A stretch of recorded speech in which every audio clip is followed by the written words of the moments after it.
Welcome to Speak Out. I'm Sandy Galef, a member of the New York State Assembly representing parts of northern Westchester and parts of Putnam County.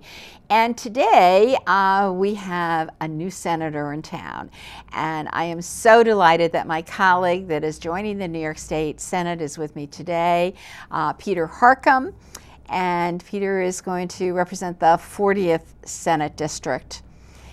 I'm looking forward to it. Thanks for having me. It's going to be fun. So tell us all about, we're just starting in a new year. Tell us about the communities that you will be representing in the 40th senatorial district. Sure. Senate district is a big district. It stretches from Connecticut to the Hudson in northern Westchester, goes up Route 22 north-south, 3 communities, large towns in Putnam County, and then across Route 55 east-west, 2 communities in Dutchess. So we have urban, like we're here in Peekskill today, and we go up to rural in parts of Dutchess County and parts of northern Westchester. So sounds like you're going to be in a car a lot.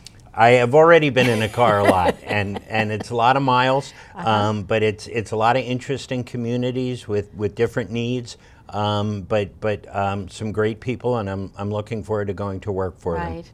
So you were in your car going to all these places during the campaign and meeting with people, and now you kind of revisit. But I think probably in a different way, because now you know you're going to be representing everybody's interest in Albany. Sure. Now we're visiting with elected officials in each municipality, the chief electeds mostly, but also board members, because we want to know what their issues are and how we can help. You know, it doesn't matter whether a town voted for me in the election or not. The election's over. And I have a responsibility to represent everybody, and I can't be successful unless I help them be successful. And it's interesting because I think after campaigns are over, people are much more willing to sit down and talk about the issues that they care about. And obviously, you're going up into a different house. The Senate is a different place than it had been last year and many, many years before. So tell us a little bit about that. Well, it's exciting. For the first time in a long time, there'll be a Democratic majority in the Senate, and there is a bunch of legislation that Democrats and other progressives had wanted to pass, had passed your chamber, and were stalled in the Senate. And we'll get an opportunity to pass some of those things: reproductive health care, common sense gun safety, Child Victims Act, election reform. So we look forward to doing that, but also working on local infrastructure and economic development projects based on what the community needs are. So in addition to you being new, the Senate actually in organization is quite new, with Andrea Stewart-Cousins from Yonkers and Scarsdale and a lot of other places. She's going to be the majority leader in the Senate. And she'll be making history as a first woman to lead the Senate. So I was very proud in conference to vote for her, and I look forward to voting for her on the floor. And she will be confirmed, and she's going to do great things. And she is from Westchester. She understands the tax pressures that we deal with. So she'll be able to balance the upstate and the downstate needs very well. And that's what you'll find out. Our state is quite large with, well, you have the rural and the cities. You don't have New York City, as I don't have New York City, but there's the balance upstate with the farmlands and so on, although Putnam's got a few farms. Sure, and Dutchess as well. Right. You know, when I was on the County Board of Legislators, when I got there was a similar dynamic. It wasn't a Republican-Democratic split. It was up county versus down county. And when I got into leadership, we made a commitment that we were one Westchester. And what was good for Yonkers was good for Bedford, and what was good for North Salem was good for Mount Vernon. So we worked hard at that. And I want to support my colleagues in other parts of the state, because we're all connected. We're one state, and what's good for one area is ultimately good for another. So here you are, the very beginning of the year, and putting together your own staff and your own location where you're going to be doing business in the communities that you represent. I remember doing this a while ago, and I remember working around my dining room table for the first number of weeks or months, and then getting an office space and so on. I know you're out looking to do just that, to have a place for people to come and meet with you. Yeah, this has been a whirlwind actually, because we've had about 6 weeks to pull together a staff, both for the district office and for Albany, and to find space, as you mentioned. We would like to be here in Peekskill. Peekskill is the most diverse community, and we want to give folks access. This is their office, so we're looking temporarily. We're in our old little office in Mount Kisco, but that's working out for now. We've hired a good group of folks. We have a few more to hire from across the district. We're trying to put together a diverse staff that represents the people who we represent. So it's been a fun challenge, and now we're up and we're running, and it's time to get to work. And how do you deal with the Putnam County or Dutchess County aspect of it? Because your district is so big. Yeah, in fact, the county executive in Putnam County, Mary Ellen Odell, was gracious enough to give us access to an office on her floor in the Putnam County office building. So we'll have a satellite office. In fact, one of our team members we hired is from Carmel, so we will be represented in Putnam. And more importantly, I'll be out a lot. When I'm not in Albany and I'm in the district, I'm going to be out and about. I'm not one of these people who is stuck in the office. So I like to go where my constituents are and meet them in their communities. So we'll be out and about both in Putnam and Dutchess. Well, you were out and about recently to have a swearing in Peekskill, and I know we all do multiple swearing-ins, I guess. Yeah. You also had one up in Putnam County. We got sworn in together on New Year's Eve night. That was nice. But you had a wonderful swearing in up in Peekskill. The governor swore you in. He did. I've known the governor for nearly 20 years. He's been a friend. He's been a mentor. I worked in his administration for 3 years. And I was glad he was there. And the realization is we're all on the same team. You know, there's a natural tension between a legislative body and an executive body, and that's a healthy thing. But at the end of the day, we all roll up our sleeves and we work together as to what's best for the people of New York. Right, and that is so true, Pete. You know, even though people think you're in the same political party or you come from the same place, we all have different opinions, and our constituents have different opinions. Sure. So one of the things that at the swearing in, you had your family there. You have 2 daughters that I think have always been very involved in your legislative activities, haven't they? I do, yes. Thank you for remembering Emma and Kate. I'm very proud of them, 24 and 20.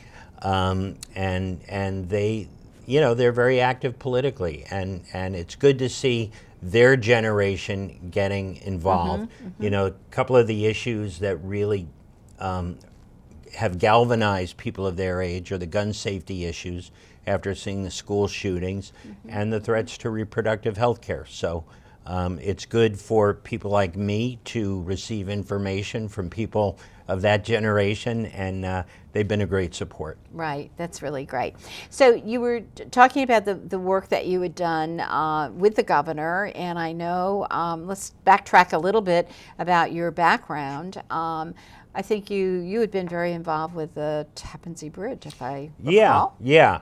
When I worked for the governor, I spent a year helping to roll out a special allotment of community development block grants here in Westchester, and then spent 2 years doing intergovernmental affairs for the Tappan Zee Bridge replacement project.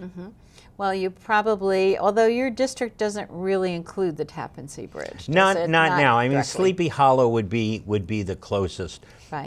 You know, now the project is essentially done. There's still some work on the shared use path, which will open later this year. That's going to be exciting. A beautiful 3.5 mile walk from shore to shore when that's completed. Wow. And a little more demolition work on the old span.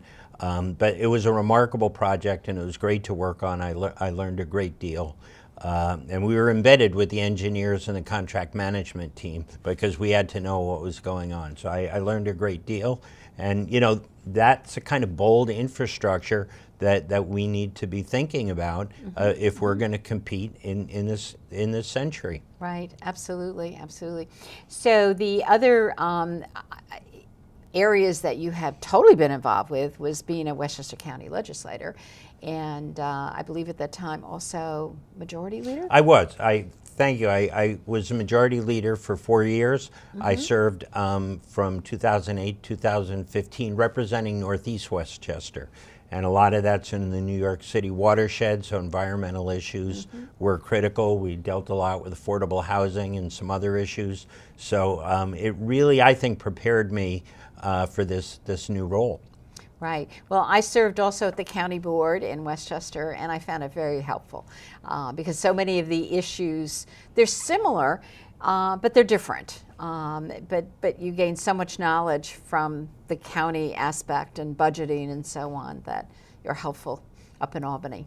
Yeah, So- a budget's a budget, even though the state budget is certainly much larger, a lot more moving pieces. But on the other hand, we have more resources to help dive into the budget and analyze the budget. Right, which is good. Yeah. Now, you've been appointed as you start out to be a chair of a committee. Can you tell us a little bit about that? Sure, I will be the chair of the Alcoholism and Substance Abuse Committee. I'm much looking forward to that. We have a dire opioid crisis in the Hudson Valley. I know you're very familiar with that, and we've had in this country in general a substance abuse problem. So I look forward to working with the advocates and the medical community. We've got to get adequate health insurance coverage for everybody so that we can address co-occurring disorders that so often send people into relapse. We need to fund aftercare and, of course, prevention and education. So there's a lot of work to be done. And I think, we've tried to deal with some of the insurance issues, but sometimes the insurance companies think you go off and have treatment once, but there isn't a reoccurrence, which unfortunately with any kind of addiction, there usually is some there kind often of is. reoccurrence. Yeah, right? there often is, and especially if there's a co-occurrence, and that's why aftercare is so critical. And sometimes it's long-term sober living homes. Everybody's different. People get sober in different ways. But this notion of the old days of, well, we'll give you 28 days in a cot, and then you're on your own. That's proven that that's not successful. So we've got to find better solutions than that. And I think you're so right. There are so many advocates. There's so many groups that have started in our counties because of the loss of young people. Yes. And that they are a wonderful resource for you as you go forward. Yeah, I've already met with some folks, particularly up in Mahopac. That's where we've started. And it seems that part of Putnam County and north central Westchester has been particularly hard hit. And you're right, these are parents of lost young people, and they don't want to happen to other people what happened to them. Right, absolutely. I'm just thinking about another issue, healthcare, because I heard you, I think it was on NPR, were you not? Yeah. Back a while ago, talking about healthcare and where we need to go and so on. Is that going to be a focus for you, one of your focuses? I think it probably has have to many? be, knocking on doors, not just of Democratic households, but of non-aligned households, independent households. People have insecurity about their health care, about pre-existing conditions, about the magnitude of the copays, and the fragility of the coverage that they have. And we're seeing, as we just spoke about with substance abuse, the inequalities of coverage there. And equality in healthcare should be a right, not a privilege. And I think until we solve that, we're still going to have problems in this state. So I'm very passionate about that. You mentioned campaigning, and it's so interesting when you are knocking on doors or you're standing in front of a supermarket or wherever you are campaigning, you really do pick up the knowledge from the public that maybe they will never email you or maybe they won't make a phone call to you, but if you're right in front of people, they will say different things to you, and you really get a sense of what the issues are. Absolutely, and that's why I think once we're elected, as you've been so good at throughout your career, is getting out and meeting with the public. You're constantly out there. We've committed to do some sort of a town hall or coffee or some sort of a public event once a month, which we're going to start this January, because we need that feedback. We don't want to get into the Albany bubble. We don't want to get locked away in our district office. We need to be out there hearing from our constituents unfiltered, and from the ones who may disagree with us. Get out of that Facebook bubble and get out to the real world and hear what people have to say. It's so good to hear, Pete, because actually in Albany, you haven't quite experienced this yet, but you will soon. All the lobbyists, the paid lobbyists that come up and are working on different issues, but then also people that come up with huge numbers of people on an issue.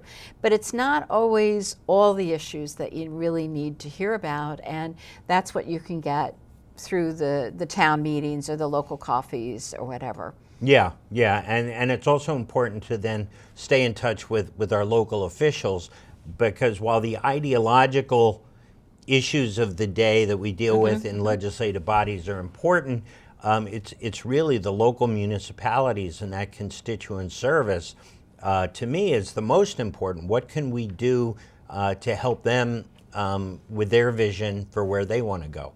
Right. And it's amazing. Communities, I just got a call on the culvert problem in Croton. We may get the same calls, actually. Happy to work on it with you. As we work on these different issues. But that's something that has a really big impact when there's a lot of rain and all of that. But one of the big issues that we have to work on together is Indian Point, obviously. Yeah. And so have you gotten your feet wet on that one? We've met with the supervisor, Linda Puglisi, a couple of times. We've met with the superintendent of schools. We're going to meet with the mayor of Buchanan very shortly. It's probably the single most concerning local issue that I'm going to have to tackle. And we've spoken with the union that represents a lot of the workers. We have more to meet with. But I'm very concerned about economic development in that area, because the property itself cannot be fully realized with the radioactive fuel there. How do we protect those jobs? We're looking at legislation right now that would say for any entity decommissioning a power plant, whether it's a nuclear plant or any plant, they need to use the existing workforce unless there are skill sets that are not in that existing workforce. That'll give people more time to transition, some continuity in their lives, and the ones who are closer to retirement can at least bridge those last couple of years. Now that's a really good suggestion. I know you'd mentioned that in your inaugural speech also, which is really important. And we spoke a little bit about the spent fuel rods that are there, and I know we're going to try to see if we can get some help with assessment on those spent fuel rods that'll maybe be there for some time. Yeah, unfortunately they'll be there forever. And that's... Well, maybe they won't be, but one doesn't know. Doesn't know. That has been an issue that the federal government has yet to find a solution for. And you're right, that is a taxable entity that is there, and it's impacting someone else's ability to develop that site. So the municipality and the school district should be given some benefit from that being there. Right. It's a unique thing, because as I worked on the legislation last year, it didn't pass, but our staff were saying they've never really had a nuclear plant that had this issue closing down in the same way. So it's unique.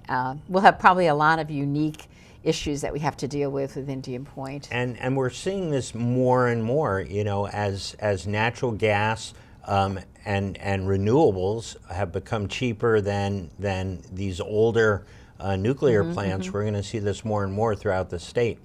Right, and it's really hard. And I know there are people that want that land redeveloped right away, but Entergy owns it.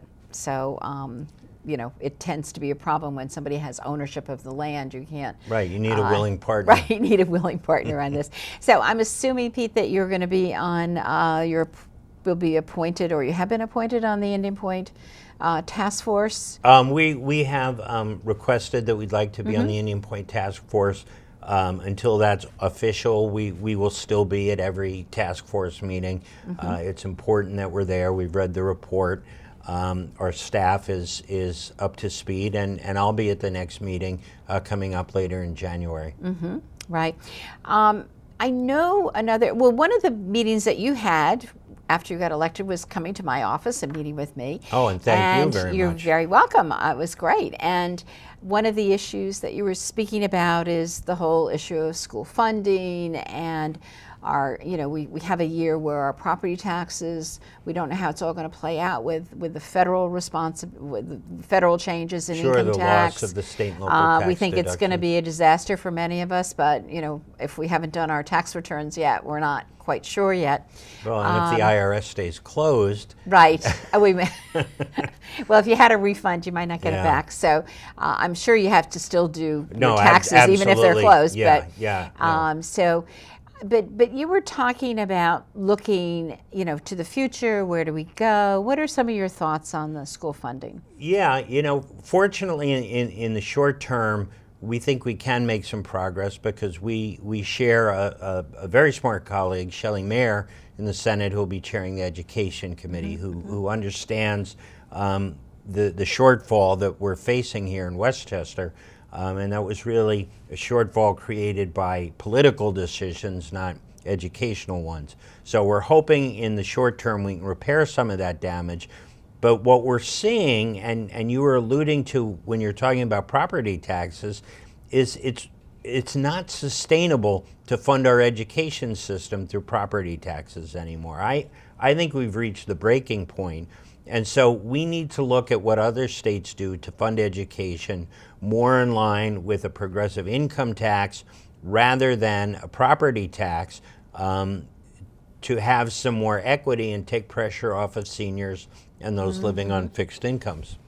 Right, which is so important. I mean, we have tried to help with the STAR program for school taxes and the Enhanced STAR. You've been a leader on that. Yeah, and the Enhanced STAR, and there is a little change in it now that people, if they haven't been in Enhanced STAR, are going to have to sign a piece of paper through the assessor's office to let the state look at your income tax form to verify your income for the year. So we hope people that do that. But it seems like we're still getting calls, particularly from seniors that are finding it very hard, and middle income people finding it just very hard to pay the property tax that was there, even though our municipalities are trying to keep their taxes as low as possible within a tax cap. Yeah, and the tough thing for municipalities is they've not received an increase in state aid for years. It's been flat, and yet insurance costs go up, utility costs go up, the price of asphalt goes up for repaving. So their costs are going up, and yet they're living within the 2% tax cap. And most of them have done a good job of that, and shared service is a big part of that. Right. And we did mention when we met about the shared services aspect, and that's another whole area that we've worked on. Some communities have really participated fully in it. Actually, the governor asked for a shared services report the last couple of years. Do you think we need to go further with that and facilitate that within our communities? I think we do, and you and I have both been involved with police mergers. When I was on the county board, I helped the county executive when we merged the Mount Kisco Police with the Westchester County Police. We have 41 police departments in Westchester County. All of them very good, but do we need 41 chiefs, 41 sets of administrations, 41 sets of vehicles? There's a redundancy and a huge cost to that. And so I'm not picking on the police, I'm just using that as an example. And then you look at the fire service, you look at the highway departments, you look at the back office, the personnel side. So I think there's a lot that we can consolidate either regionally or locally among our municipalities to save money, because everyone having their own infrastructure has a cost associated with it. And I believe that cost has gotten to the point with property taxes where it's no longer sustainable. One of the things I think we really have to look at is more county involvement in this, but at the same time, we have to convince the governor that maybe they might go over the cap as a county because they're taking on other responsibilities. So that has to be worked out too if you're switching where you are providing the services. Yeah, and the other thing is I hear a lot from municipalities is that the cost of capital projects should not be figured into the cap. You know, the cap should be about operational spending, and we want our communities investing in new roads and new bridges and new parks. So that's another thing that we have to look at. The cap is up for renewal this year, and I think the cap has been a good thing, but we need to find ways to assist our municipalities so they can invest as we want them to, and yet still not have to go over the cap. So let's kind of talk about, in the last few minutes, some of the high priority issues that you think, I don't know whether you can project, what's going to happen in the next 30 days, 60 days? What are the issues that we're going to that you think the Senate will target? I think the Senate, right out of the gate, will try to do some of the higher priority things. The Reproductive Health Act, I think will come very soon, and I look forward to supporting that. Child Victims Act, perhaps a red flag bill, and then we'll get to work on election reform. A lot of the things that a lot of us talked about during the campaigns, I think those will be the first things to go. But of course, we're going to be getting the budget very soon. And so we have to start diving in. The devil's always in the details, so we need to start looking at the budget as well. Right, and I know you're going to be able to be up and ready to get all those emails about the budget, but you're not set up yet. No, we have, and I know you have it on your Chiron. We have one email address. We will be getting all of that this week. You know, good. We've been in business literally a week, so the Senate staff is working hard. They've changed over as well. You know, we went from Republican to a Democratic majority, and the staff is shifting over, and they're trying hard to get us the supports we need to reach out to our constituents. I don't think the public understands that when there's a changing of the guard. Well, maybe so, because on the federal level you see people moving out of one office into another office. Yeah. But we seem to have to put together the systems to enable you to do your job in the modern age. Yeah, and people just want government to work. They don't care about the inside baseball. You know, they want government to work for them, and that's why we're in this business, to make it work for them. Right. So we're looking forward to that.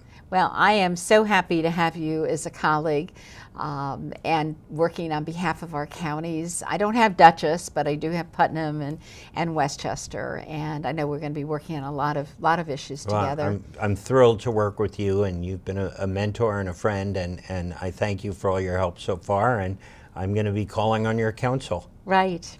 Well, we appreciate everything that you're going to do, and the public will guide us as we go along. So I thank you so much, Pete, for being on the program today, and may the year and the next 2 years be wonderful years for you. Oh, thank you. Thank you very much. Right. Thank you all for watching. If you have any questions at all, certainly you can contact Pete Harkham, or you can call me at 914-941-1111. Thank you so much for watching. Have a good evening. Thanks.